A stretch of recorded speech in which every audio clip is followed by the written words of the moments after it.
vous pouvez vous asseoir.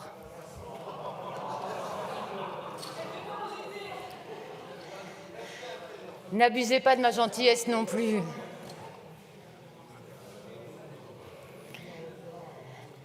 La séance est ouverte. L'ordre du jour appelle la suite de la discussion du projet de loi relatif à l'accélération et à la simplification de la rénovation de l'habitat dégradé et des grandes opérations d'aménagement.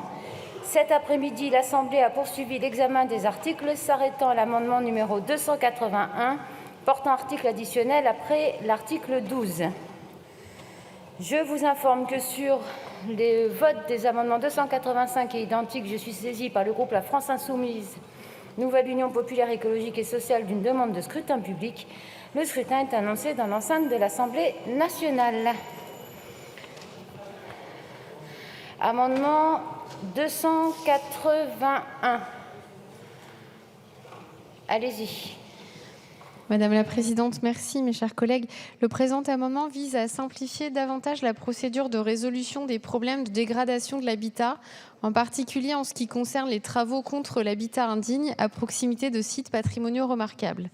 En effet, depuis la loi Élan de 2018, qui avait déjà pour objectif d'opérer à des simplifications procédurales, la démarche requiert un avis simple de l'architecte des Bâtiments de France pour les travaux réalisés en application d'un arrêté de mise en sécurité ou de traitement de l'insalubrité. Cet amendement propose donc une simplification supplémentaire en substituant l'avis simple de l'architecte des Bâtiments de France par un avis du préfet de département. L'objectif est d'accélérer et de simplifier le processus de résorption des situations de dégradation de l'habitat en éliminant une étape formelle d'approbation. Cette proposition vise à faciliter la réalisation des travaux tout en maintenant une supervision administrative représentée par l'avis du préfet du département. Merci Madame la députée. Monsieur le rapporteur. Merci Madame la Présidente, Monsieur le Ministre. Ma chère collègue, je comprends entièrement l'esprit de votre amendement. Quelque part, j'aurais pu l'écrire, mais naturellement, j'entends aussi que, d'une part, vous l'avez souligné, la loi Élan avait permis de passer un avis simple des ABF.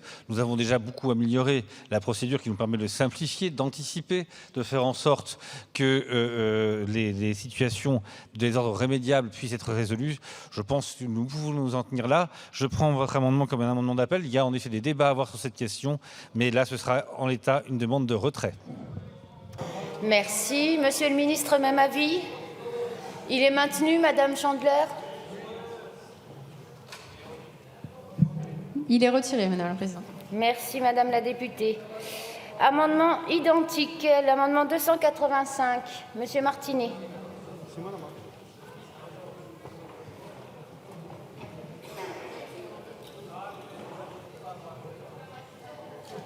Merci Madame la Présidente. Écoutez, nous revenons sur le sujet de la hauteur de plafond qui a été abordé tout à l'heure avant la suspension de séance. Nous y revenons avec un autre véhicule car cette fois nous proposons de faire évoluer le code de la santé publique.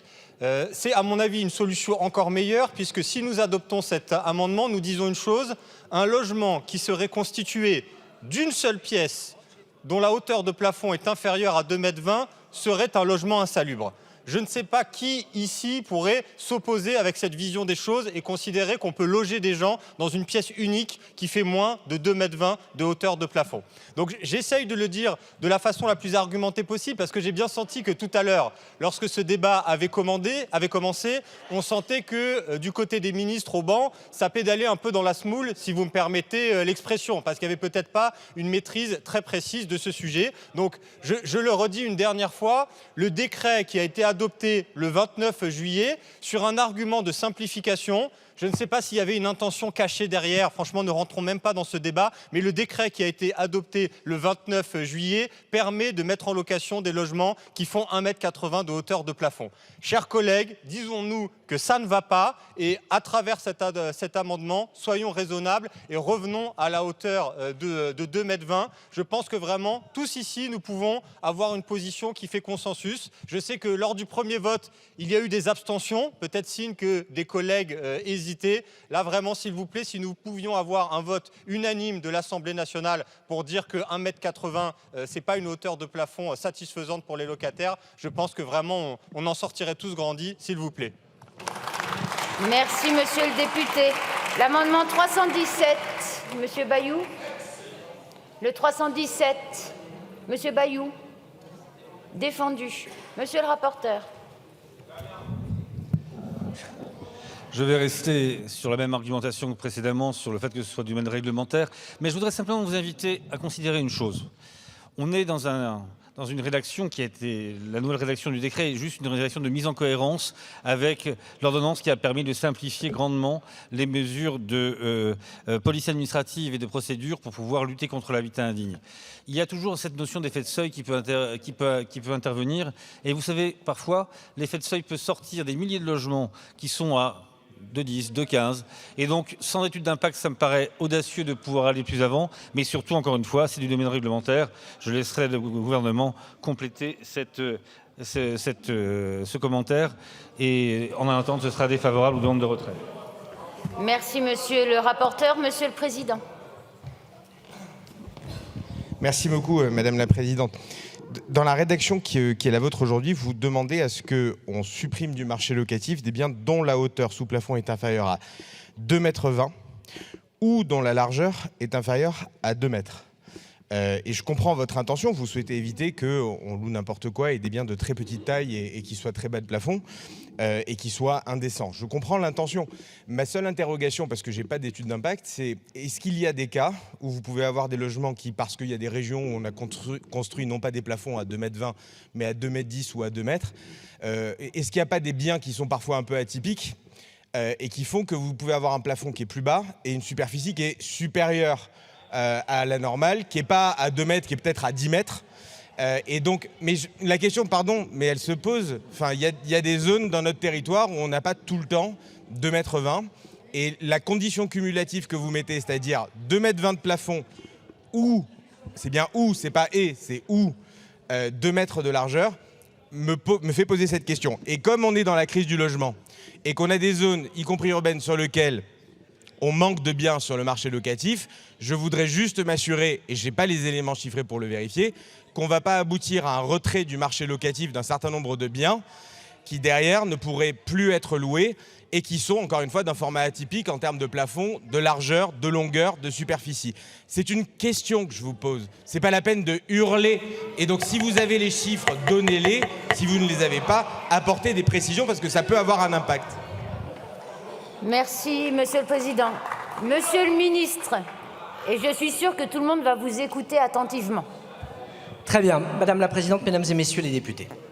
Les règles de la décence et sur les limites de location, elles datent d'un décret de Marie-Noëlle Lienemann en 2002 qui avait été salué comme étant un compromis permettant à la fois d'éviter des sorties excessives et de garantir les droits des locataires.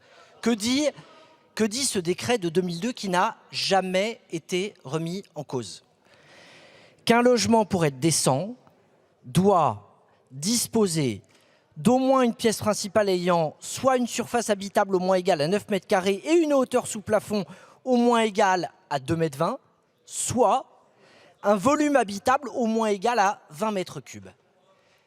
Non, c'est exactement le texte du décret Lienemann de 2002. Ce texte, à l'époque, a été salué unanimement comme étant un compromis permettant d'éviter des sorties.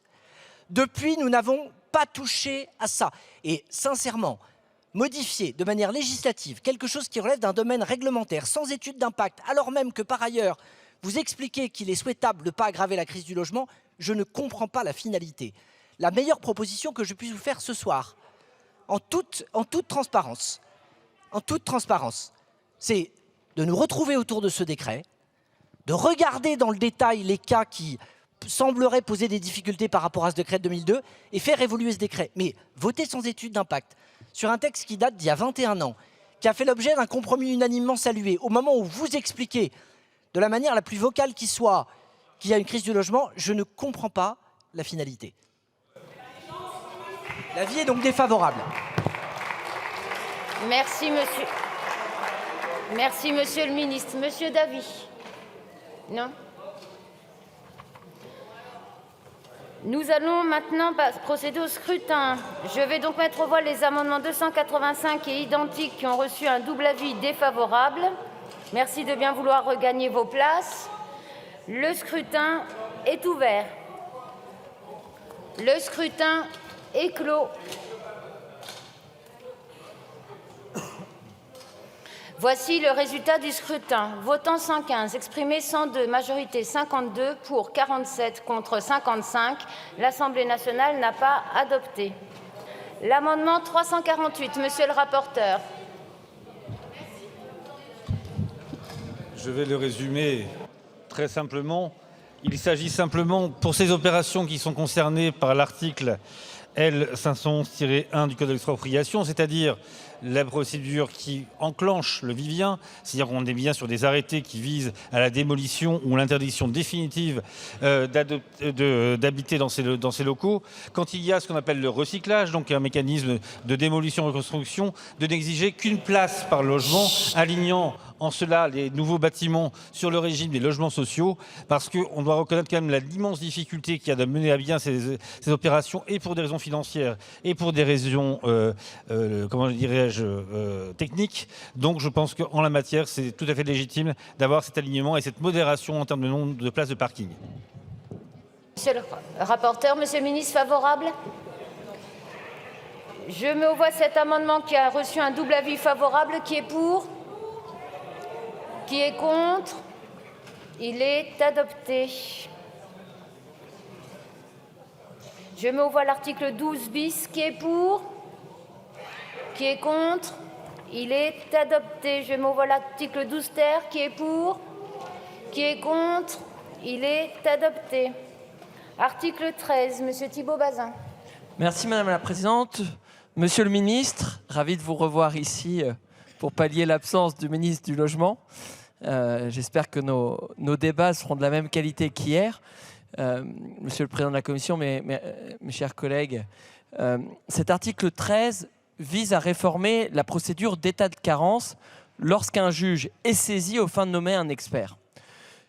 Il pose encore question, Monsieur le Ministre, et j'ai hâte d'avoir vos réponses afin de nous rassurer. Parce que cet article institue une présomption de graves difficultés lorsque des comptes ne sont pas transmis à l'expert dans un délai de 2 mois. Est-ce que c'est opportun, eu égard à la gravité des conséquences d'une telle présomption, à savoir l'expropriation de l'immeuble concerné? On comprend l'intérêt. C'est vrai qu'en l'état du droit actuel, l'état de carence est constaté au vu, premièrement, de l'existence de graves difficultés financières et de gestion, deuxièmement, de l'importance des travaux nécessaires. Mais lorsqu'aucun compte, mes chers collègues, n'est transmis à l'expert, il lui est plus difficile, ce qui entraîne un délai d'expertise plus long, de se prononcer finalement sur les difficultés financières. La présomption que vous souhaitez transforme cette difficulté en avantage. À défaut de compte, on présume l'existence de graves difficultés financières, l'expert n'ayant plus qu'à se prononcer sur l'importance des travaux. Mais il y a quand même un enjeu sur cette présomption. Certains sont plus juristes que moi ici. Dès lors que l'expert constate aussi que des travaux sont nécessaires dans l'immeuble, la présomption de graves difficultés débouchera immanquablement sur la constatation de l'état de carence et donc de l'expropriation de l'immeuble. On ne peut pas se payer le luxe, dans un but d'accélération, de se passer d'une expertise complète. Vous admettez d'ailleurs que le défaut d'établissement des comptes n'implique pas l'existence de graves difficultés financières. Des copropriétaires, surtout s'il s'agit d'un petit immeuble familial, payent les factures, versent des contributions périodiques et l'immeuble peut fonctionner même si c'est informel et que ce n'est pas exactement dans les clous de la loi de 65. Alors, ces copropriétaires qui peuvent, même dans certains cas, ne pas avoir été avertis d'une procédure en cours si l'administration ne dispose pas des bonnes adresses, est-ce qu'il ne faudrait pas, d'une certaine manière, plutôt s'assurer de toucher les propriétaires à la bonne adresse plutôt que, j'allais dire, d'envisager cette présomption en l'état? Merci, monsieur le député. Amendement à l'article. Amendement de suppression de l'article. L'amendement 9, monsieur Bazin.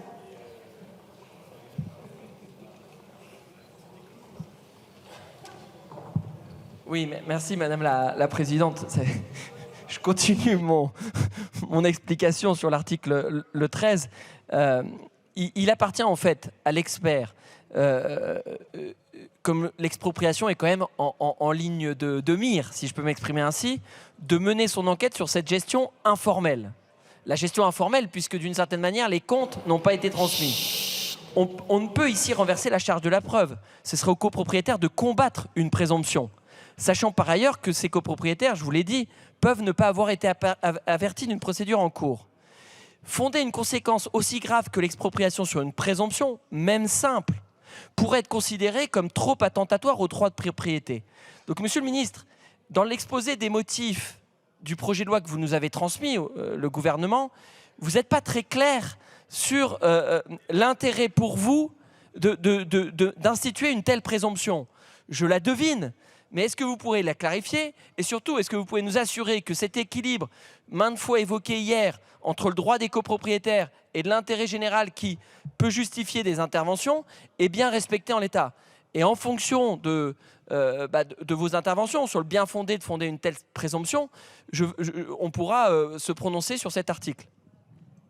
Merci, monsieur le député. Monsieur le rapporteur, votre avis? Oui, merci Madame la Présidente. Bon, il s'agit, et vous l'avez dit Monsieur Bazin, d'une procédure qui vise à accélérer donc la procédure de carence. Vous le savez, aujourd'hui, nous pouvons avoir des procédures de carence qui durent quasiment 24 mois. Et donc l'idée qui est sous-tendue donc dans le projet de loi, c'est précisément de pouvoir accélérer et de faire en sorte que nous gagnions du temps sur des immeubles qui sont dégradés, très dégradés, et pour lesquels une intervention de la puissance publique s'avère nécessaire de façon relativement désormais urgente. Vous faites une sorte de, je dirais, fixation sur l'idée de la présomption simple, qui semble être pour vous un sujet au regard du fait que nous touchons au droit de propriété et donc du coup à l'expropriation à terme, et donc vous expliquez le fait que la présomption simple serait quelque part un peu déséquilibrée par rapport à l'enjeu. Permettrait quand même de vous rappeler que dans le dispositif tel qu'il est contenu dans le texte de loi, il est indiqué donc que la présomption simple de difficulté financière ou de gestion doit être associée à la caractérisation par l'expert de la nécessité de travaux, et que ce sont ces deux conditions cumulatives qui permettront au président du tribunal judiciaire de déclarer l'état de carence. Autrement dit, ce n'est pas la simple présomption qui enclenche la procédure de carence. La présomption simple est un élément préalable à la décision du tribunal judiciaire. Et donc on reste toujours sous la décision d'un juge qui décidera ou pas de la nécessité d'enclencher l'état de carence. Et donc il me semble que nous avons là toutes les garanties nécessaires en termes justement valeurs, de principes constitutionnels liés donc au droit de propriété, et que c'est de nature, me semble-t-il, à répondre à vos interrogations au demeurant légitimes, mais qui me semble, sur cet aspect-là des choses, en tous les cas le dispositif me semble plutôt correctement équilibré. Merci, monsieur le rapporteur. Monsieur le ministre, votre avis? Monsieur Bazin, si nous n'adoptons pas ce dispositif, nous restons à droit constant. Si nous restons à droit constant, dans combien de cas la carence a pu être constatée sans modifier les règles? 22. Ce qui nous remonte unanimement sur le territoire, c'est que si nous ne modifions pas ces règles, nous ne pourrons pas élargir le nombre de constats de carence. Et alors que tout le monde sait qu'il y a plus de 22 carences dans des copropriétés sur le 1 500 000 logements concernés, on jettera un voile pudique sur cette situation en ne doutant pas les moyens de pouvoir nous attaquer à ces copropriétés dégradées. Donc, c'est véritablement un amendement, si j'ose dire, qui remettrait en cause le principe et l'efficacité de l'ensemble du dispositif. Donc je vous le demande solennellement, parce que je ne doute pas de votre volonté de lutter contre les copropriétés dégradées, retirez votre amendement, sinon ce sera évidemment un avis défavorable. Si, monsieur le ministre, monsieur Bazin, vous souhaitez la parole? Oui, s'il vous plaît, Madame la Présidente. Je vous la donne. Merci, Madame la Présidente. C'est vrai que j'avais oublié de vous la demander. Oui, Monsieur le ministre, il faut modifier pour accélérer, parce qu'effectivement, le droit actuel ne nous permet pas de traiter dans des délais convenables des situations qui nécessitent d'être traitées. C'est juste le moyen d'y arriver. C'est cette notion de présomption quand les comptes ne sont pas transmis. Je vous dis ça pourquoi? C'est qu'il y a ceux qui abusent et qui ont aussi de graves difficulté financière. Et puis, il y a peut-être une minorité de cas de personnes qui sont passées à côté de ces éléments, où la notification n'est pas forcément faite et où finalement, il n'y a pas forcément de graves difficultés financières, mais il y a la nécessité de travaux et je vous rejoins. Moi, je vais retirer cet amendement parce que je pense qu'il faut accélérer. Mais je vous invite, Monsieur le Ministre, je ne sais pas si c'est vous qui irez au Sénat lors de la navette, mais je pense qu'il faut qu'on s'assure de toucher les propriétaires à la bonne adresse. Parce que ça, c'est aussi une question, j'allais dire, de justice. C'est-à-dire qu'à partir du moment où on n'a pas forcément connaissance qu'il y a cette procédure en cours, on a un vrai enjeu aujourd'hui à réformer le code de la construction et de l'habitat pour imposer avant l'affichage une consultation de l'administration fiscale aux fins de connaître l'identité et l'adresse des propriétaires. Et je pense que votre projet de loi, mais qu'on a largement amendé, est un peu incomplet sur ce point. Parce qu'à un moment, ce n'est pas juste d'afficher sur un bâtiment. Si la personne, parfois de bonne foi, n'est pas au fait de la procédure en cours, c'est gênant. Donc je retire cet amendement, Madame la Présidente, mais j'espère vraiment, Monsieur le Ministre, que vous pourrez relever ce défi de bien toucher les personnes dans ces procédures qui ne sont pas anodines. Merci, Monsieur le député. L'amendement est retiré. Mes chers collègues, toutes les petites discussions font qu'il y a un bruit de fond ou pour suivre les débats, pour ceux qui veulent le faire, c'est un peu compliqué. Et en plus, je pensais qu'il y avait une règle tacite entre nous qui faisait qu'il n'y avait pas plus de bruit dans l'hémicycle que quand je suis parmi vous dans l'hémicycle. C'est pas très fair-play pour moi, je tiens à vous le dire. Donc, bah oui, faites pas plus de bruit que moi quand même. Pas sympa. Amendement 151, Monsieur Bricout.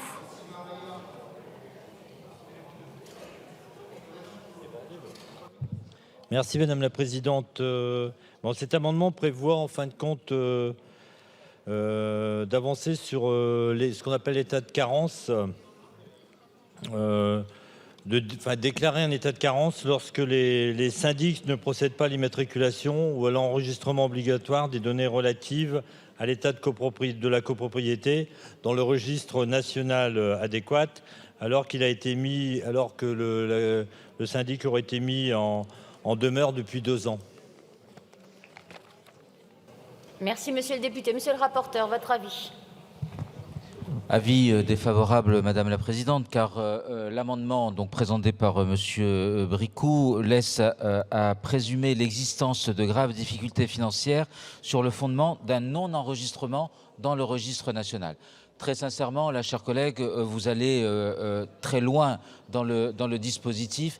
Et là, pour le coup, je trouve qu'au regard de l'enjeu qui concerne le dispositif de carence, c'est-à-dire à terme l'expropriation, ça fait partie des choses qui me semblent être relativement déséquilibrées dans les critères d'enclenchement de la procédure. C'est la raison pour laquelle j'émets un avis défavorable. Merci, Monsieur le rapporteur. Monsieur le ministre, votre avis? Défavorable. Merci. Je mets aux voix cet amendement double avis défavorable. Qui est pour? Qui est contre? Il est rejeté. L'amendement 349, défendu. Monsieur le rapporteur, défavorable. Monsieur le ministre, même avis. Je mets aux voix cet amendement double avis défavorable. Qui est pour? Qui est contre? Il est rejeté. Je mets aux voix l'article 13. Qui est pour? Qui est contre? Il est adopté. Article additionnel après l'article 13, l'amendement 153, Madame Bassir. Merci Madame la Présidente. Afin de pallier à l'inaction éventuelle des collectivités locales dans les départements d'outre-mer, du fait notamment d'un manque d'encadrement et d'expertise au sein des effectifs territoriaux, ainsi que de moyens financiers limités, l'objet du présent amendement permet au préfet de se substituer aux collectivités locales pour demander au juge de mandater un expert et constater l'état de carence d'un immeuble. Je vous remercie. Merci Madame la députée. Monsieur le rapporteur, votre avis s'il vous plaît. Avis défavorable, Madame la Présidente, au titre que cela crée un régime dérogatoire. Effectivement, avec votre amendement, Madame Bassir, vous demandez donc de permettre au préfet de se substituer aux collectivités locales pour la saisine du juge dans les régions d'outre-mer. Bon, si je comprends parfaitement votre volonté de pallier quelque part à l'inaction de certaines collectivités, je ne pense pas qu'il soit pertinent de créer donc un régime dérogatoire. Par ailleurs, je tiens à porter à votre connaissance le fait que l'article 615-6 du Code de la construction et de l'habitation, en vertu de cet article, la saisine du président du tribunal judiciaire peut être effectuée par le préfet, donc le syndic, l'administrateur provisoire ou des copropriétaires représentant au moins 15% des voix du syndicat, si le maire de la commune ou le président de l'EPCI compétent en matière d'habitat donne son accord. Donc il y a déjà en fait un dispositif qui est peut-être un peu plus lourd que celui que vous préconisez, mais qui existe et qui pour le coup est ancré dans le droit commun, contrairement à ce que vous nous proposez, qui reste malgré tout un régime dérogatoire. C'est la raison pour laquelle je confirme mon avis défavorable. Merci, monsieur le rapporteur. Monsieur le ministre, même avis. Je suis désolée, j'ai oublié votre nom, chers collègues, mais je vous donne la parole volontiers. Désolée. Merci, Madame la Présidente. Philippe Naillet, pour ceux qui ne me connaissent pas, Présidente. Pardon. Alors, moi, je vais profiter de l'amendement de la collègue Madame Bassir pour donner quelques éléments sur la situation des copropriétés dégradées en Outre-mer. Et je me fonde tout simplement sur le dernier rapport de la Fondation Abbé Pierre, État des lieux, en 2023. Qu'est-ce qu'il dit ce rapport? Il dit tout simplement, il fait ressortir qu'en Outre-mer, la problématique des copropriétés dégradées, monsieur le rapporteur, messieurs les rapporteurs, monsieur le ministre, est encore peu investie. Les acteurs qui interviennent dans les copropriétés dégradées font ressortir des situations différentes mais réelles, bâtis anciens, malfaçons qui entraînent des mauvaises conditions d'habitat, des problèmes d'isolation et d'humidité, jusqu'au risque de péril, une vulnérabilité aujourd'hui aggravée par le changement climatique. Selon les critères de l'ANA, sur les critères de l'ANA, au moins une vingtaine de copropriétés en Outre-mer pourraient bénéficier d'un plan de sauvegarde, ce qui pose la question des moyens financiers, même si nous ne sommes pas sur un texte financier, et de l'ingénierie à déployer pour mettre en place un suivi animation à la hauteur. Aujourd'hui, en Outre-mer, il n'y a qu'une seule copropriété qui bénéficie d'un plan de sauvegarde. C'est une copropriété qui est à Saint-Denis-de-la-Réunion. Voilà quelques mots que je voulais dire quand même sur l'état des copropriétés dégradées sur nos territoires très rapidement. Merci, Président. Merci, monsieur le député Naillet, toutes mes excuses. Et pour ceux qui se posent la question, des fois, il est plus facile de se rappeler du prénom du collègue que de son nom, monsieur Maxime Minot.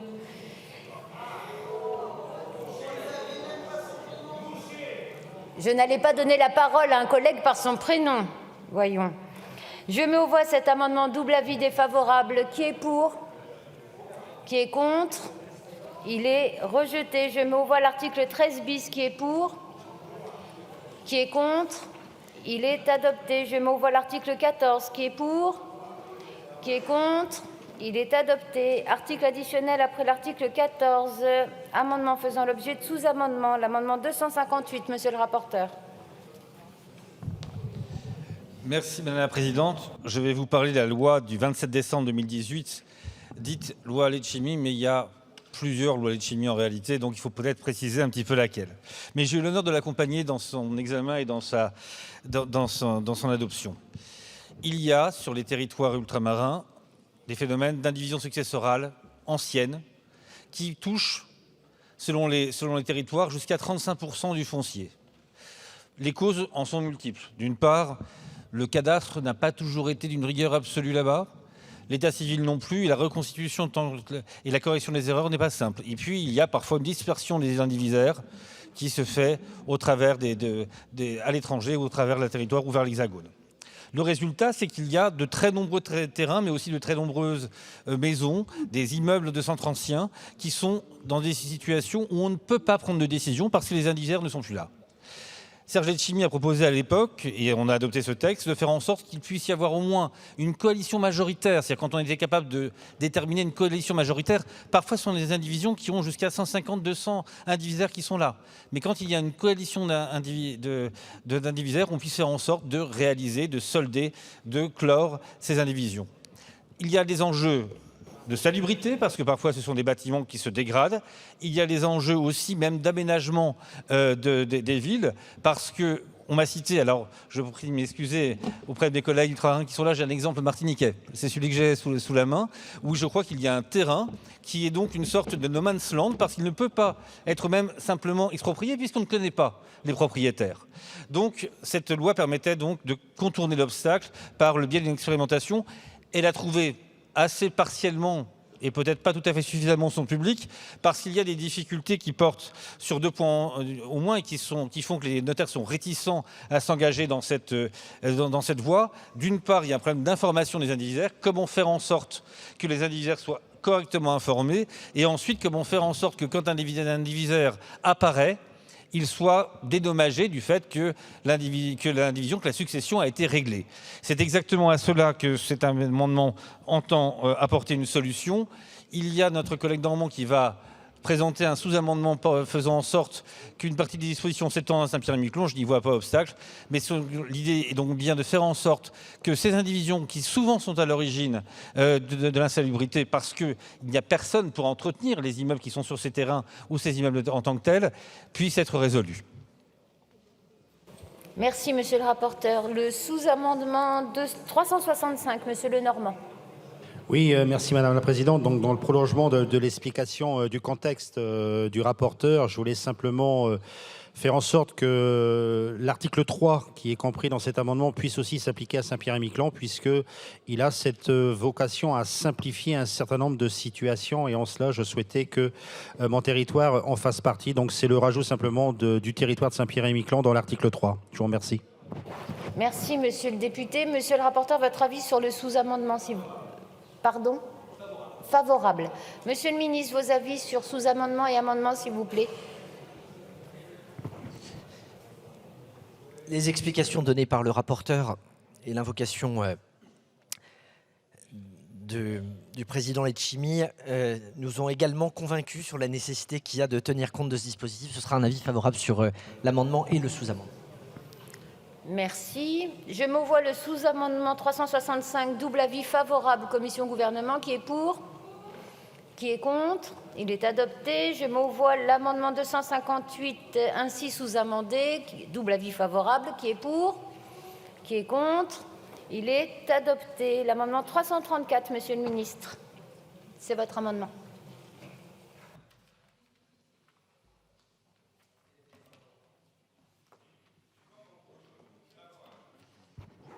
L'amendement 334 propose de supprimer le plafond de la taxe spéciale d'équipement qui est recouvrée par les établissements publics fonciers dédiés aux opérations de requalification des copropriétés dégradées d'intérêt national, c'est-à-dire les ORCOD-IN. Vous savez la nécessité que nous avons de faire en sorte de pouvoir nous appuyer sur ce type de dispositif pour accélérer des requalifications de copropriétés.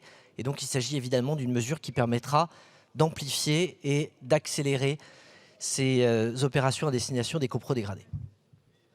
Merci, monsieur le ministre. Monsieur le rapporteur, favorable. Je mets aux voix cet amendement du gouvernement, double avis favorable, qui est pour, qui est contre. Il est adopté. Article 15. Amendement 336. Monsieur le ministre. C'est juste une harmonisation de terminologie compte tenu d'une ordonnance de 2020 relative à l'harmonisation des polices des immeubles locaux et des installations et qui concerne les articles L 521-1 et suivants du Code de la construction et de l'habitat. Merci. Monsieur le rapporteur, favorable ?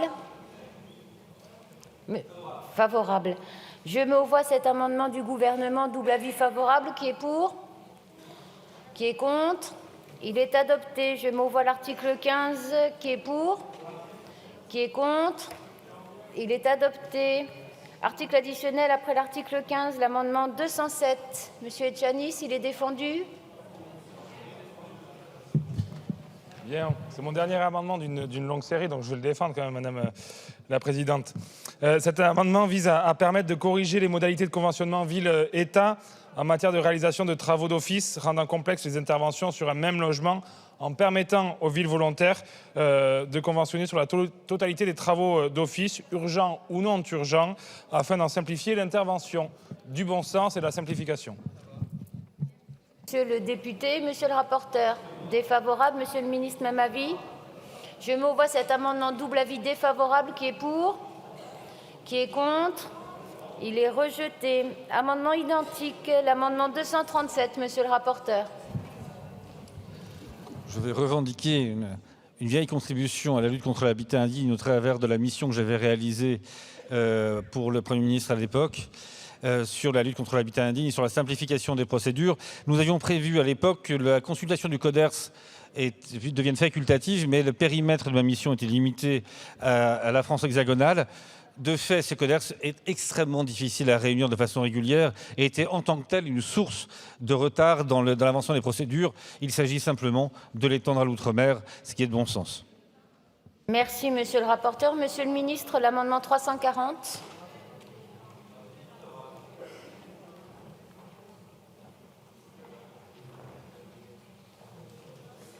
L'amendement 340 du gouvernement vient d'avoir une présentation complète puisqu'il s'agit du même. Donc j'émets évidemment des avis favorables sur nos amendements. Merci, monsieur le ministre. Monsieur le rapporteur, je suppose que vous êtes favorable aussi. Je mets aux voix ces amendements identiques, double avis favorable. Qui est pour? Qui est contre? Ils sont adoptés. Je mets aux voix l'article 16. Qui est pour? Qui est contre? Il est adopté. Je mets aux voix l'article 17. Qui est pour? Qui est contre? Il est adopté. Article additionnel après l'article 17, l'amendement 76. Madame Marceau. Présidente, c'est une demande de rapport au gouvernement. Les acteurs chargés d'intervenir dans les quartiers marqués par une forte concentration d'habitat indigne et les syndicats de copropriétaires nous ont fait remonter des difficultés croissantes pour conclure des contrats d'assurance. Face aux risques financiers importants qui marquent les opérations, nombre d'assureurs peuvent refuser de prendre en charge ces situations. Le présent rapport permettra au Parlement et au gouvernement de prendre pleinement la mesure de cette carence afin de pouvoir agir plus efficacement pour remédier à ces situations intolérables. Merci. Merci, madame la députée. Monsieur le rapporteur.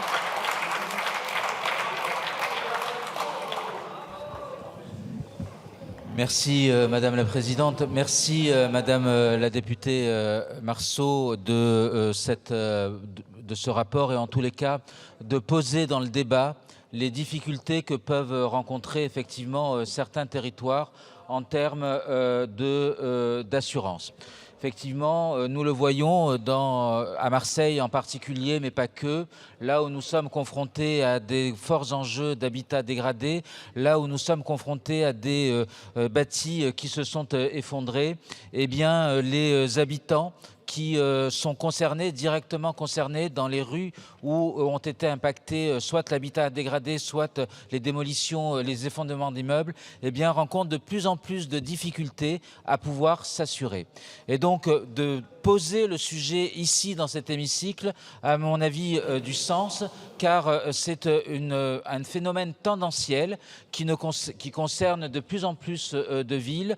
Et donc, l'idée que j'entends dans le rapport que vous nous demandez, que vous proposez, c'est de faire en sorte que ce sujet soit posé sur la table, qu'il y ait peut-être une réflexion qui puisse être, je dirais, portée par l'exécutif sur cet enjeu.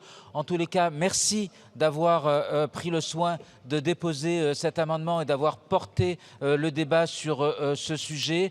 Peut-être, si j'ai bien compris, c'était plutôt une demande de rapport, mais plus sous la forme d'un amendement d'appel. Donc, je vous propose de le retirer, mais j'insiste beaucoup sur le fait que l'exécutif doivent se pencher sur ce sujet qui est un sujet qui commence à être véritablement prégnant dans les territoires concernés par cette problématique. Pardon, monsieur le rapporteur, retrait. Monsieur le ministre.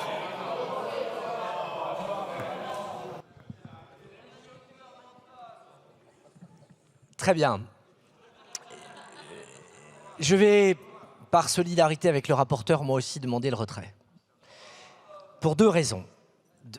inscrire dans la loi l'obligation pour le gouvernement de produire un rapport dès lors que c'est une fois et qu'il ne s'agit pas de quelque chose de récurrent pour assurer le suivi d'un texte ne me semble pas être une bonne manière de légiférer. Et d'autre part, je commanderai personnellement une mission d'inspection qui répondra à la commande qui est faite, en dehors d'une obligation législative, ce qui me permettra de travailler avec l'auteur de l'amendement pour être certain que l'intitulé de la mission correspond à ce qu'elle souhaite. Dans ces conditions, j'espère obtenir le retrait, sinon je retire ma proposition et j'irai au Sénat faire en sorte que l'amendement soit battu. Merci, Monsieur le ministre. L'amendement est retiré. Amendement pouvant être soumis à une discussion commune. L'amendement 81, Monsieur Bazin. J'espère, monsieur le rapporteur, que vous me ferez une réponse aussi longue qu'à notre collègue Marceau. Mais monsieur le ministre, je ne souhaite pas de rapport en mission. Je souhaite juste que vous entendiez cet amendement d'appel de notre collègue Yann Boucard. De l'habitat indigne, il n'y en a pas que dans les hypercentres de métropole. De l'habitat indigne, il n'y en a pas que dans les opérations cœur de ville, dans les ORT, dans les petites villes de demain. On a de l'habitat indigne dans de très nombreuses communes de notre pays, quelle que soit leur taille. Ce projet de loi, qui porte un certain nombre de mesures techniques, n'est pas une loi de moyens. Or, un des vrais sujets aujourd'hui, c'est comment on finance ces opérations pour remédier à l'habitat indigne. Comment on accompagne les propriétaires modestes? Comment on accompagne les propriétaires bailleurs? On a un dispositif dans l'ancien qui s'appelle le Denormandie ancien. Notre collègue vous propose d'étendre ce dispositif à chaque fois qu'on va traiter de l'habitat indigne ou considéré comme tel. Vous nous avez dit, ce n'est pas une loi de finances, c'est une loi sur l'habitat dégradé. Pour autant, on a besoin de savoir quelles sont les intentions du gouvernement pour accompagner toute cette belle promesse contenue dans ce projet de loi. Et donc, cet amendement d'appel, moi j'espère que vous allez l'entendre, parce qu'il y a vraiment urgence, vu la crise du logement dans notre pays. Merci, monsieur le député. L'amendement 95, madame Ménard.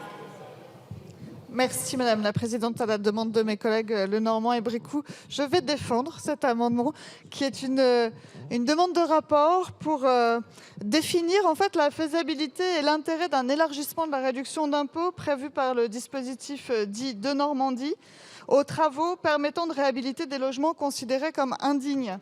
Le dispositif de Normandie, c'est une aide fiscale en fait, qui est accordée dans le cadre d'un investissement locatif.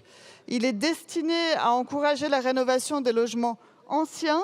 Et plus concrètement, ce dispositif prend la forme d'une réduction d'impôt donc sur le revenu accordée aux particuliers achetant un logement à rénover dans certaines zones pour ensuite le mettre en location. Et ce dispositif pourrait être d'une grande aide pour encourager la rénovation des logements jugés indignes. Voilà, c'est la demande de rapport que je souhaite défendre ce soir. Je vous remercie. Merci, madame la députée. Monsieur le rapporteur, sur ces deux amendements. Un amendement d'appel, c'est souvent le cas des rapports, appelle forcément deux réponses. La réponse sur le fond par le ministre, parce que c'est rarement le rapporteur qu'on interroge en la matière, c'est plutôt le gouvernement, et une réponse peut-être davantage sur la forme du rapporteur qui vous dira qu'il n'aime pas les rapports demandés au gouvernement parce que c'est le rôle du Parlement de contrôler le gouvernement et pas lui demander simplement de faire des rapports vers lui. Nous avons tous les moyens qui nous permettent de vérifier ce qui a été fait. Par ailleurs, je considère sur le fond que votre amendement est très largement satisfait puisque le dispositif de Normandie prévoit bien une réduction d'impôt sur le revenu dans les conditions qui couvrent, à mon sens, enfin dans le logement ancien qui couvre les logements qui sont concernés par les problèmes de décence. Il semblerait s'il est satisfait sur le plan législatif, il est peut-être un peu moins dans la réalité des choses, mais je laisse la parole à Monsieur le ministre, sachant qu'évidemment ce sera une demande de retrait ou un avis défavorable. Merci, Monsieur le Président. C'est dans l'ordre, Monsieur le Président. Merci beaucoup Madame la Présidente. Non, je souhaitais profiter de l'instant puisqu'il nous reste 2 amendements à étudier pour ce projet de loi d'accélération et de simplification de la rénovation de l'habitat dégradé. Pour vous donner quelques chiffres sur les amendements qui ont été adoptés lors de l'examen de ce texte, nous avons, après avoir énormément amendé en commission des affaires économiques avec des amendements de la majorité et de l'opposition, en séance publique, nous avons adopté 61 amendements.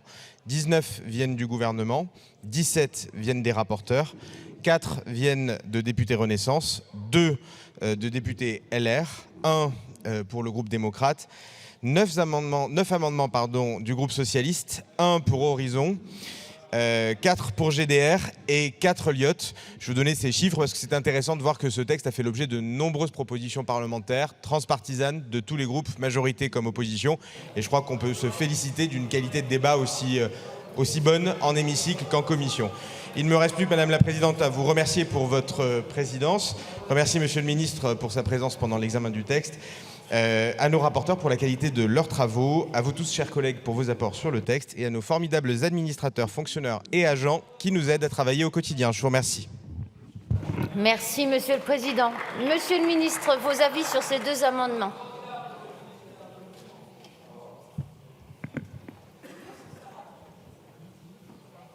Aujourd'hui, le Denormandie dans l'ancien vaut dans les territoires qui sont considérés cœur de ville. Il y en a 222. Il n'a pas été conçu de façon spécifique pour la sortie de l'habitat indigne. Le Denormandie a été conçu pour permettre la rénovation de logements anciens dans des territoires action cœur de ville sur lesquels nous craignons, sur lesquels nous constatons des déprises d'une partie du tissu urbain. Vouloir lui fixer un autre objectif et faire en sorte de commander un rapport sur l'intérêt qu'il y aurait à étendre en vue de lutter contre l'habitat indigne, un dispositif qui n'a pas d'abord été conçu pour ça, me semble bancal et ne risque de faire rater 2 cibles. Celle de la résorption de l'habitat indigne qui peut prendre d'autres voies et celle du confortement des villes qui sont aujourd'hui éligibles à Action Cœur de Ville pour lequel ce dispositif existe.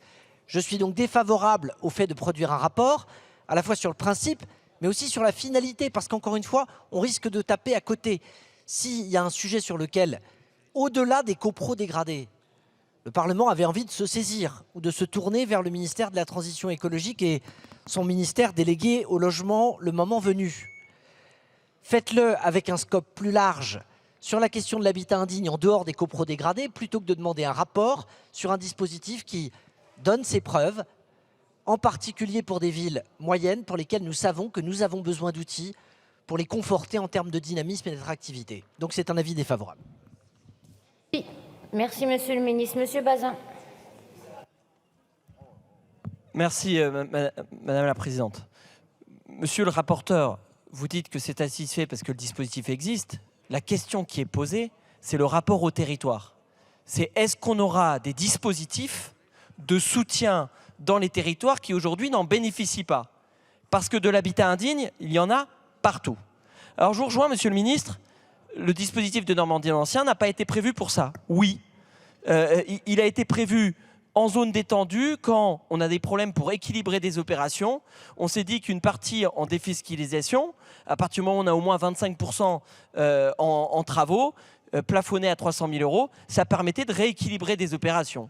Sinon, le risque, c'est que finalement, des immeubles restent en jachère, en friche. Et d'ailleurs, on voit bien ce que ça peut représenter, des dents creuses, des déstabilisations. Vous le savez bien dans la commune où vous avez été. Et derrière, tous les problèmes en cascade.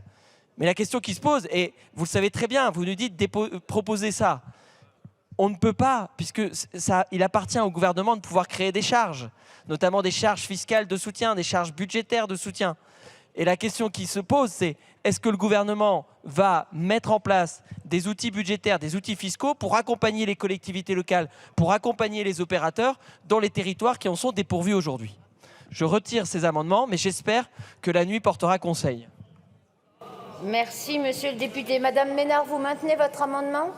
Monsieur le rapporteur. Je ne vais pas alourdir les débats, je vous remercie de votre patience, mais pour autant, quand une collectivité ou quand un territoire bâtit une ORT, il peut bénéficier d'une Normandie. Donc ce n'est pas que cœur de ville et petite ville de bain. Oui, mais les ORT ne sont pas décidées par le gouvernement. Toute collectivité peut bâtir une ORT et peut bénéficier du dispositif. Donc il n'est pas restreint à ce point-là. Merci, Monsieur le rapporteur. Je mets aux voix l'amendement 95, double avis défavorable. Qui est pour? Qui est contre? Il est rejeté. Mes chers collègues, je vous informe que sur le vote de l'ensemble du projet de loi, je suis saisie par le groupe Renaissance d'une demande de scrutin public. Le scrutin est annoncé dans l'enceinte de l'Assemblée nationale. Mais avant de pouvoir voter, je vous informe que j'ai 10 explications de vote qui ne peuvent excéder 5 minutes chacune.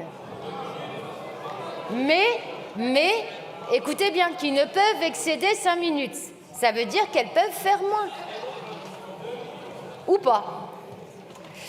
La parole, les débats sont importants, mes chers collègues. La parole est à Monsieur Stéphane Peu pour le groupe GDR-NUPES. Oui, merci Madame la Présidente.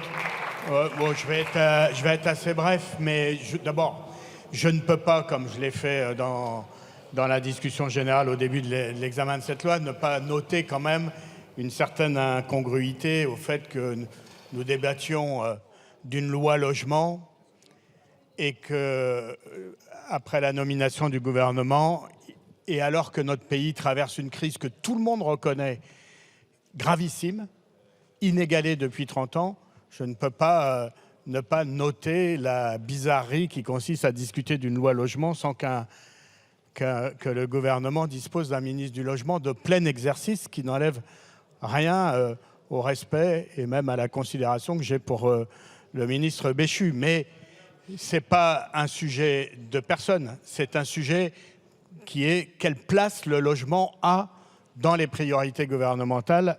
Et en cela, ça mérite, de mon point de vue, un ministère de plein exercice qui devrait figurer dans le gouvernement actuel.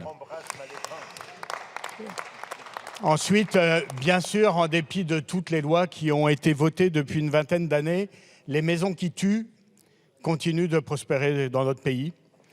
L'habitat insalubre prospère. Les copropriétés dégradées et les enjeux sur les copropriétés, c'est un immense enjeu parce qu'on sait que les générations des copropriétés des années 50-70 vivent difficilement et on peut considérer que tout ce qui a été fait en matière de défiscalisation massive, le Cellier, le Pinel et autres dispositifs font que beaucoup de copropriétés des années 90, 2000, voire 2010 vont avoir, avec un taux de propriétaires bailleurs beaucoup plus important que de propriétaires occupants, sans doute des difficultés. Donc il faut que notre pays soit musclé sur la question des copropriétés et soit plus allant sur la question de la résorption de l'habitat insalubre. Et donc de ce point de vue, cette loi est une loi utile qui va nous permettre d'avancer, qui va nous permettre d'être plus efficaces sur le traitement des copropriétés et qui va nous permettre aussi d'être plus efficaces sur l'habitat insalubre et sur la lutte contre les marchands de sommeil.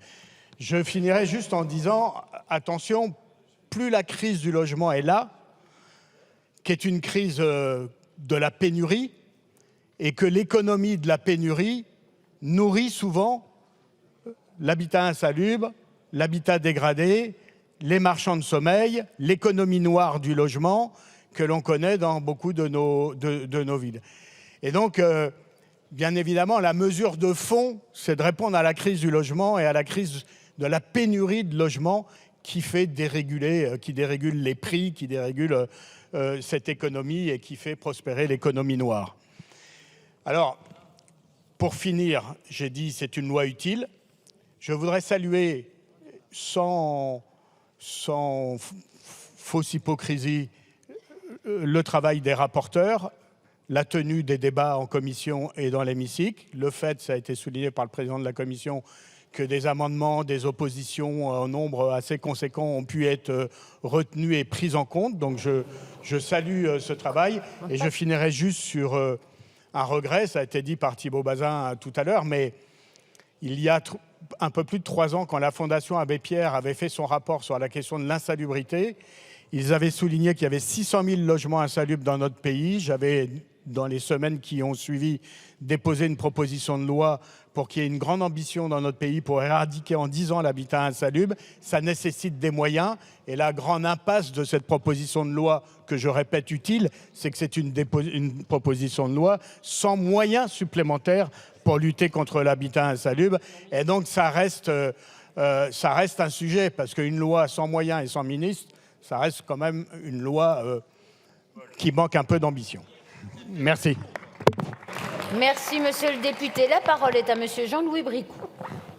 Madame la Présidente, effectivement, on vient d'examiner une proposition de loi dont les enjeux sont particulièrement importants, notamment en pleine crise, en fin de compte, du logement. C'était rappelé par notre collègue. Les enjeux sont bien sûr économiques. Quand on parle de rénovation, c'est bien sûr des travaux et des commandes pour le secteur du bâtiment, et notamment l'économie de proximité. C'est des enjeux environnementaux quand on parle et climatiques, bien sûr, en particulier en ce qui concerne les rénovations énergétiques, puis des enjeux sociaux.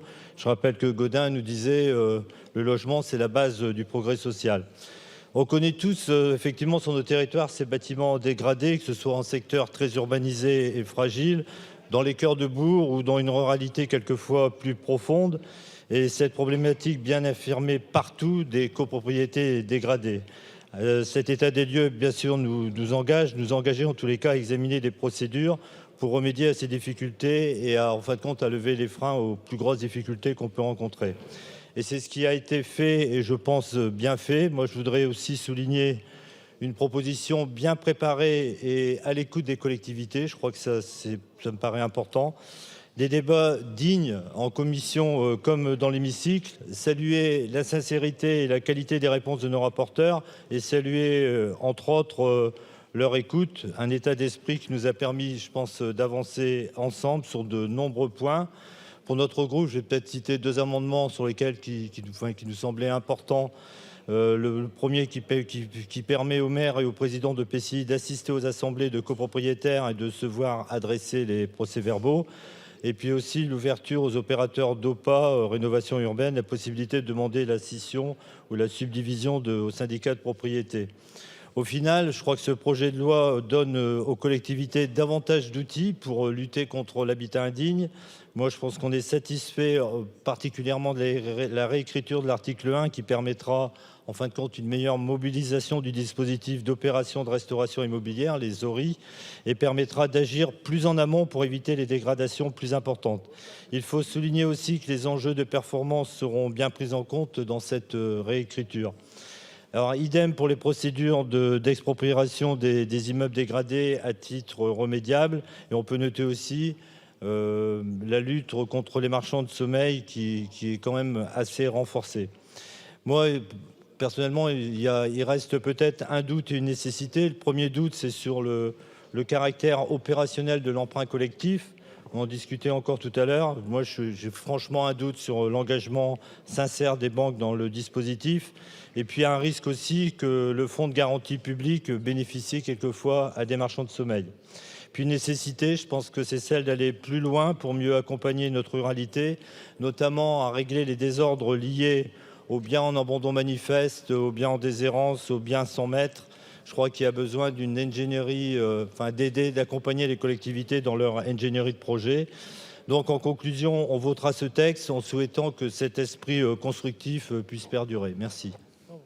Merci, monsieur le député. La parole est à madame Sandra Marceau.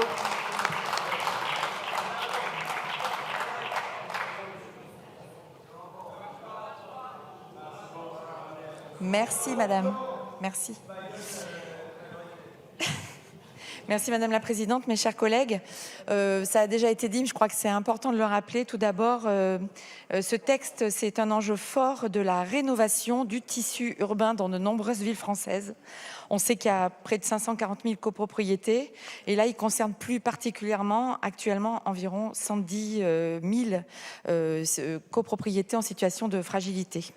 Ce qui est important, c'est de dire aussi que c'est à la fois en secteur urbain contemporain pour beaucoup d'entre eux, mais aussi en bâti ancien, en secteur ancien voire historique. Et on se rappelle les derniers événements tragiques en date à Marseille ou à Bordeaux en 2021, et des effondrements et puis des victimes ou des blessés.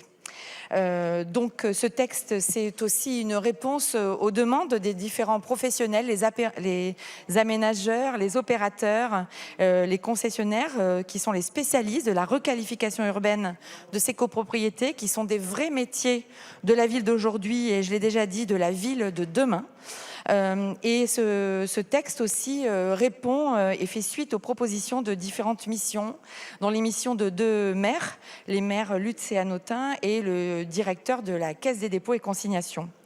Donc ce texte retrace des avancées importantes ou donne des avancées importantes grâce à tous ces amendements qui ont été apportés pour lutter à tous les stades de la difficulté, de la fragilité, de la dégradation de ces copropriétés, tant sur la gestion justement de ces copropriétés que sur l'état du bâti ou encore pour accompagner ses occupants.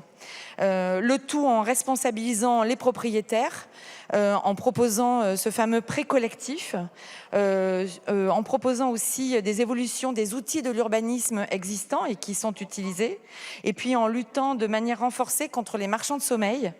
Ça, c'est très important, évidemment aussi, et je crois qu'on est tous d'accord là-dessus. Et puis d'autres évolutions, bien sûr, sur des éléments plus de coercition nécessaires dans certains cas. Donc moi, pour finir, je salue les apports de tous les groupes dans ce texte en première lecture, en espérant que, bien sûr, ça continue de la même manière bienveillante, depuis la Commission jusqu'au retour du Sénat. Et le groupe Renaissance votera, bien sûr, ce texte. Merci à tous. Merci. Merci, Madame la députée. La parole est à Madame Christine Engrand. Merci, Madame la Présidente. La lutte contre l'habitat dégradé est un enjeu majeur qui requiert une action déterminée et efficace. Nous l'avons dit, depuis les années 1990, la France fait face à une augmentation alarmante de logements en mauvais état, surtout concentrés dans les centres-villes. Cette situation urgente nécessite des réponses concrètes, mais les politiques adaptées jusqu'à présent n'ont pas su relever ce défi. Bien que le projet de loi comporte des éléments positifs, comme la protection des comptes bancaires, des copropriétés en difficulté, il présente aussi pour nous des lacunes majeures.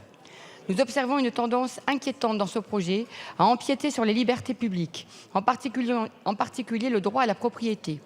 Les mesures proposées, notamment en matière de rénovation énergétique, semblent plus orientées vers l'expropriation et l'imposition de travaux coûteux que vers la résolution du problème de l'habitat indigne.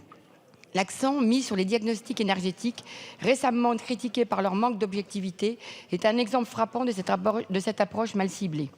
Nous sommes également préoccupés par le manque d'attention envers les copropriétaires, confrontés à une augmentation significative de leurs charges.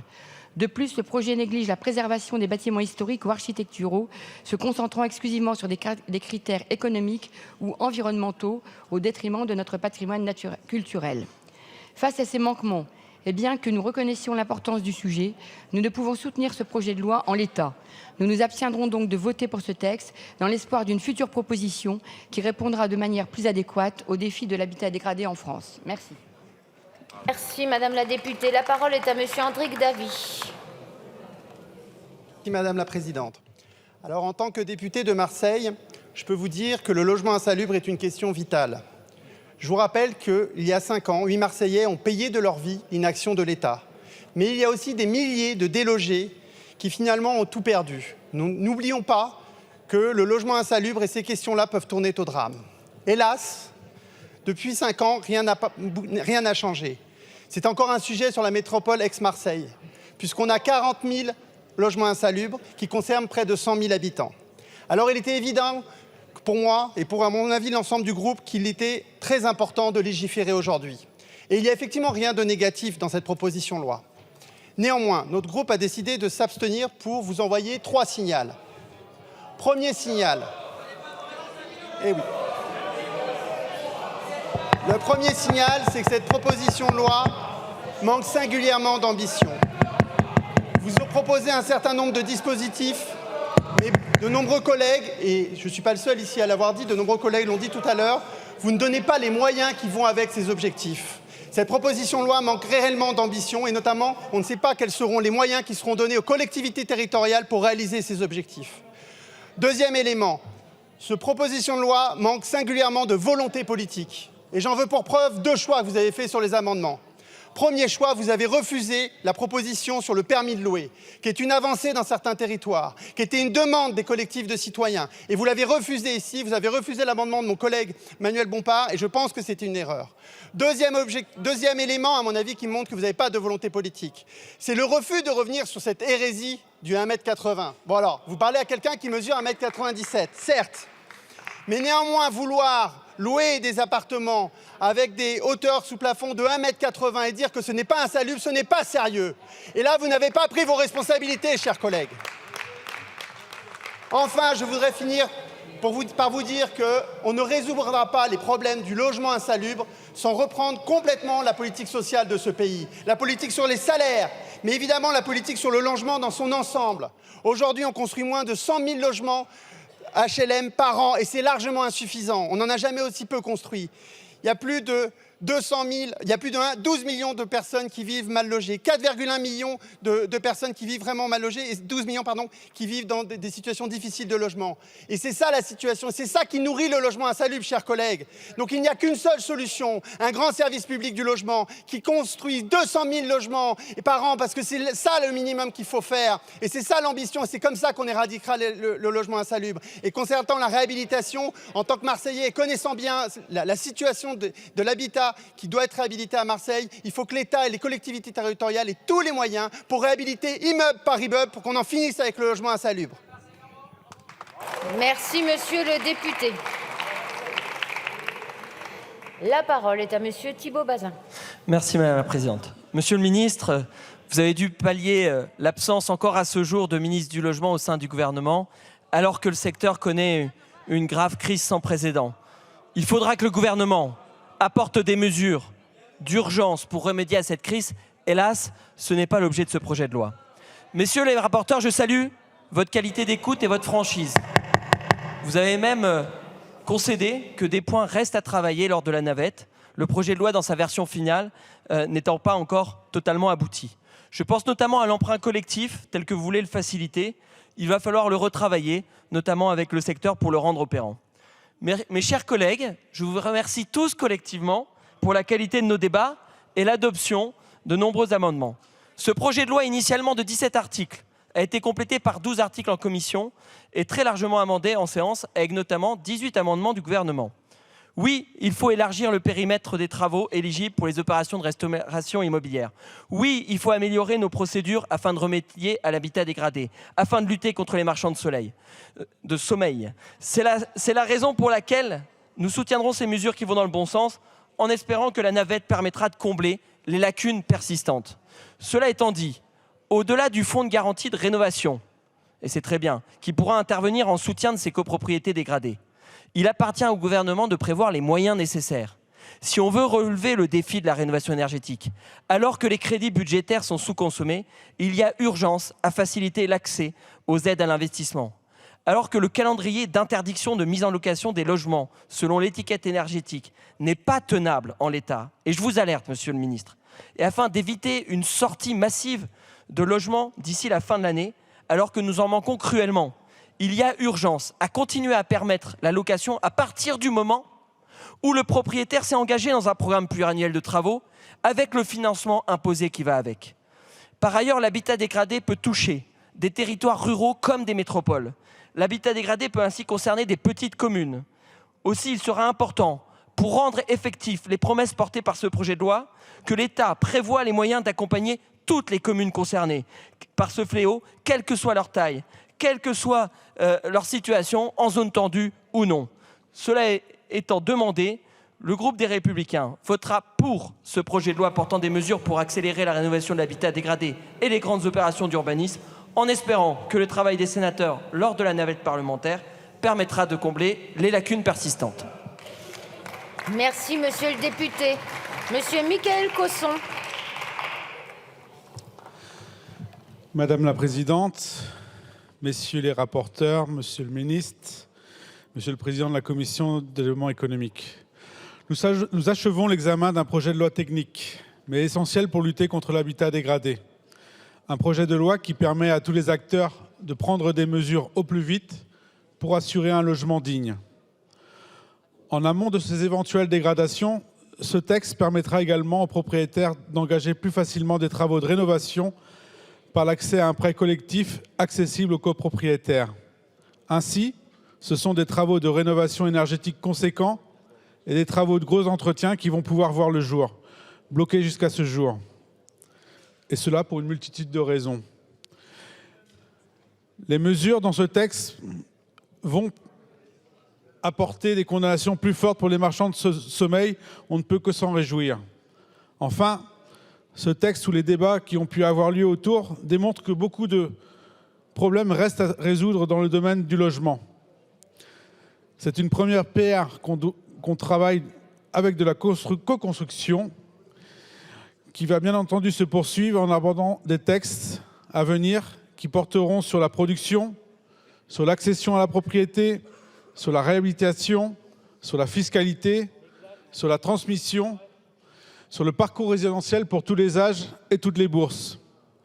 Le groupe démocrate votera bien entendu en faveur de ce texte et vous pourrez compter aussi sur lui, sur sa mobilisation dans tous les autres sujets qui porteront sur le logement, élément essentiel du quotidien des Françaises et des Français. Alors continuons à agir en évitant les critiques. C'est toujours mieux que continuer à critiquer en évitant d'agir. Merci, monsieur le député. La parole est à monsieur Iñaki Etchanis. Bien, merci Madame la Présidente. Et vu mes nombreuses prises de parole tout au long de ce texte, je vais essayer de faire bref. Je voudrais d'abord saluer l'esprit constructif des rapporteurs et cette nécessité d'écoute qui nous ont permis d'arriver sur ce texte. Saluer aussi le travail de Mathieu Hanotin et de Michel Lutz, dont la qualité du rapport a permis l'examen de ce texte. Saluer aussi Marseille et son maire Benoît Payen et son adjoint Patrick Amico qui nous ont fait part de nombreuses remontées pour améliorer ce texte, qui va dans le bon sens, comme ça a été dit.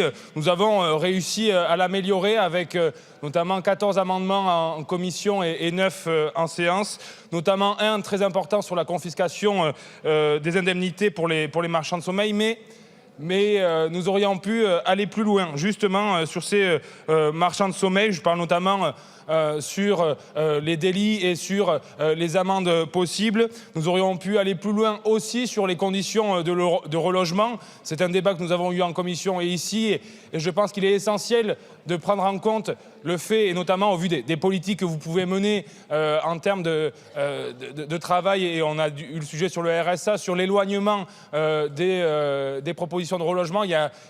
C'est au cœur des problématiques, et ça a été cité notamment par Stéphane Peu. Donc il faut aller plus loin sur aussi, et on a eu le débat ce soir, et je remercie les collègues qui ont porté ce débat sur l'insalubrité, ce fameux décret qui nous pose profondément problème sur ces 1,80 m. Alors j'entends les difficultés que vous avez à préciser, aller plus loin, aller dans un maillage plus technique. J'ose espérer pouvoir vous faire confiance dans une forme d'incrédulité et de naïveté pour que vous puissiez répondre à cet enjeu et revenir sur ce décret qui n'est pas à la hauteur des enjeux que nous traversons aujourd'hui. Donc je compte sur vous pour tenir vos engagements. Comme M. Bazin l'a dit et M. Peu aussi et d'autres, nous faisons aujourd'hui une boîte à outils et une possibilité pour les collectivités d'agir, mais sans moyens, elles ne pourront pas agir. Donc je vous engage aussi à mettre les moyens sur la table. J'ai été professionnel en Seine-Saint-Denis, notamment à Saint-Denis, encore une fois chez Stéphane Peu, et je suis élu la ruralité. Et effectivement, l'insalubrité et les copropriétés dégradées se trouvent sur l'ensemble du territoire et pas uniquement dans les grandes villes. Et nos petites communes n'ont pas forcément ni l'ingénierie ni les moyens pour assumer ce genre d'opération. Donc il faudra déployer dans l'ensemble des territoires les moyens nécessaires pour mettre en œuvre les outils, faute d'avoir une coquille vide comme texte. Et enfin, et je ne pouvais pas finir autrement, au vu de la crise du logement que nous avons, il nous faut agir vite, agir fort, et pour ça il faut un ministre du logement pleinement dédié à la question du logement. Nous avons eu des échanges intéressants, monsieur le ministre, mais je pense que pour agir et répondre à cette attente des Français, il faut un ministre de plein exercice qui soit en capacité de gagner les arbitrages à Bercy et de mettre en œuvre un vrai texte et des vraies lois sur le logement pour que chacun puisse se loger dignement et durablement partout sur le territoire national. Je vous remercie. Merci, monsieur le député. La parole est à monsieur Luc Lamiraud. Merci, madame la présidente. Je voudrais commencer mes propos pour remercier les deux rapporteurs pour d'abord la qualité de leur analyse et puis les précisions pour leur réponse. Mais aussi dire que pour un ministre qui a pris au pied levé ce projet de loi, il s'est impliqué, me semble-t-il, correctement sur le sujet et qu'il a su, avec les 18 amendements qu'il nous a présentés, montrer qu'il était à la hauteur de la tâche. Pour vous dire aussi que... J'en doutais pas, bien sûr. Et qu'il sera demain manager un véritable ministre du Logement quand il sera nommé. Mais ça permet de montrer qu'il saura le faire. Cette loi, on le sait, n'est pas la solution pour la crise du logement. C'est simplement une brique supplémentaire que nous apportons aujourd'hui. Elle va tenter de régler le logement dégradé et les copropriétés dégradées. Elle va donner des outils aux collectivités, elle va faciliter les travaux de rénovation énergétique et elle va renforcer l'arsenal juridique et pénal de lutte contre les marchands de sommeil. Pour toutes ces raisons, le groupe Horizon et Apparentés votera avec enthousiasme cette loi. Merci, monsieur le député. La parole est à monsieur Julien Bayou.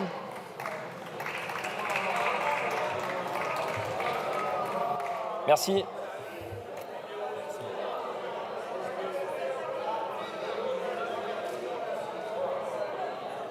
Merci Madame la Présidente, Monsieur le Ministre, Messieurs les rapporteurs, chers collègues. Au terme de l'examen de ce texte, je pourrais vous redire à quel point je ne comprends pas pourquoi le gouvernement ne fait pas du logement priorité des Français, une priorité du gouvernement. Je pourrais prendre ces quelques minutes pour vous redire que ce texte est technique, mais bienvenu, que malgré le travail des rapporteurs, ça ne fait pas une politique du logement, mais que nous, écologistes, nous allons le voter en vérité surtout en soutien à l'action des maires qui se battent au quotidien contre les copropriétés dégradées. Mais puisqu'on parle de logement et qu'il me revient de conclure, je voulais vous parler de la DREAL, la Direction régionale de l'environnement, de l'aménagement et du logement, à Carcassonne et partout en France. Je voulais parler de ces agents qui, au quotidien, agissent avec leurs moyens pour l'habitat, pour notre logement, pour l'aménagement du territoire, l'urbanisme et l'environnement. Et en retour,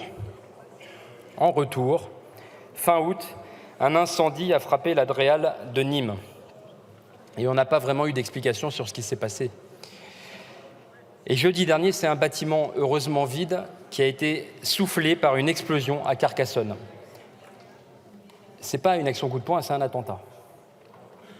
Et laissez-moi vous dire qu'en tant que parlementaire, moi je suis scotché, blessé. Je trouve que la réponse des pouvoirs publics a été minimaliste, timide, honteuse. Est-ce que ça veut dire que demain, des agents peuvent être directement pris pour cible?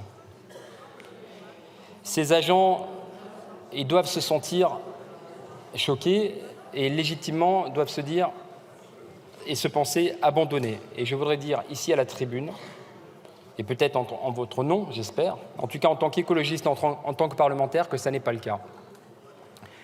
En tant qu'écologiste, moi j'ai fait beaucoup de manifestations devant des bâtiments publics, des DREAL, des unités interdépartementales, des préfectures, et j'en passe.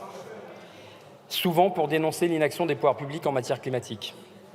Mais jamais, jamais, jamais, jamais pour viser des agents en tant que tels. Jamais pour les menacer physiquement, ni même symboliquement. Et d'ailleurs, ces agents, ils le comprenaient bien. Jamais pour les tenir responsables de quoi que ce soit, eux, car nous savons que eux et elles sont les garants du service public. Et qu'ils agissent conformément aux directives du gouvernement, en application des lois que nous votons. Et d'ailleurs, bien souvent, en fait, ces agents soutenaient discrètement ces actions parce qu'ils sont tenus au devoir de réserve et c'est tout à leur honneur, mais ils aimeraient tellement faire plus vite et beaucoup mieux. C'est pour ça que nous nous battons pour leur budget année après année, pour augmenter leurs moyens, améliorer leurs conditions de travail. Leur mission de service public, elle peut paraître ingrate, elle est inconnue, elle est absolument cruciale. Et donc voilà pourquoi, chers collègues, je ne comprends pas le silence assourdissant sur nos rangs, alors que ces agents vont au travail désormais la boule au ventre, stressés et désignés comme des gêneurs, au mieux ou au pire des ennemis. Alors oui, il faut respecter des normes. Et ces normes, ce n'est pas un caprice, elles ne viennent pas de nulle part. Nous les avons votées. Ces normes, elles protègent notre habitat. On a parlé des normes de décence. Qui veut faire habiter ses enfants dans un appartement avec les peintures au plomb? Levez la main. Ces normes, elles protègent notre santé. Qui veut des épandages de pesticides à proximité d'une école? Je vois que vous levez la main, vous mentez. Qui veut habiter à côté d'un site Céveso non contrôlé par l'Adréal? Personne. Et bien sûr, ces normes, elles protègent le climat et la biodiversité, notre trésor commun. Je le dis sans esprit de polémique, mais en espérant un sursaut de la part du gouvernement. Je suis peiné que le Premier ministre n'ait pas eu un mot pour eux cet après-midi. Ni le ministre de l'Agriculture. Et peut-être que le ministre de la Transition écologique qui est présent ici en dira un mot. En attendant, je voudrais affirmer à la tribune de l'Assemblée nationale, ce soir, affirmer la solidarité de la représentation nationale tout entière. Pour ces agents qui, au quotidien, agissent pour notre qualité de vie, pour notre santé, pour l'adaptation aussi vis-à-vis du dérèglement climatique qui nous menace tous. Je le dis en tant que parlementaire et en tant qu'écologiste, ces fonctionnaires dévoués au service public méritent respect, considération et encouragement. À nous d'être à la hauteur de leur engagement. Je vous remercie. Merci, monsieur le député. Nous allons maintenant procéder au scrutin. Je vais donc mettre aux voix l'ensemble du projet de loi. Je vous prie de bien vouloir regagner vos places. Le scrutin est ouvert. Le scrutin est clos.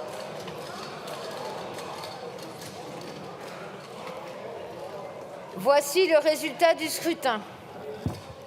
Votant 177, exprimé 127, majorité 64, pour 126, contre 1. L'Assemblée nationale a adopté.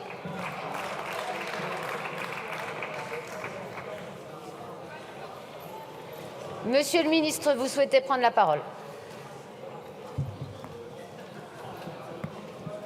Simplement pour me réjouir que sur ce premier texte de cette année et pour ce premier texte du nouveau gouvernement Attal, nous ayons une quasi-unanimité.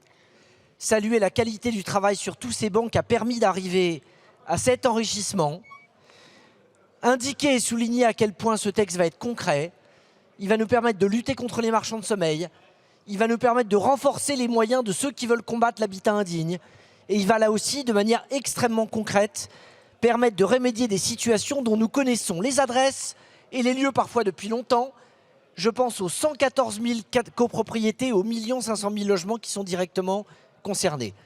Je ne peux pas m'empêcher de regretter que Julien Bayou ait utilisé son temps de parole à la fin pour faire une dégageante sur un sujet qui n'avait rien à voir et sur lequel, honnêtement, il y aurait beaucoup à dire. Après avoir expliqué qu'il manquait un ministre du Logement, aller saluer les DREAL qui précisément relèvent du ministère de la Transition écologique pour laisser penser que vous auriez le monopole de l'indignation des attaques contre les fonctionnaires de ce pays, alors que votre silence dans beaucoup de manifestations, pas sur les violences contre les bâtiments, mais sur les agents eux-mêmes, a parfois été assourdissant. Je trouve ça sincèrement extrêmement culotté. Merci, monsieur le ministre. Prochaine séance, demain à 14 h, questions au gouvernement, projet de loi constitutionnel relatif à la liberté de recourir à l'interruption volontaire de grossesse. La séance est levée.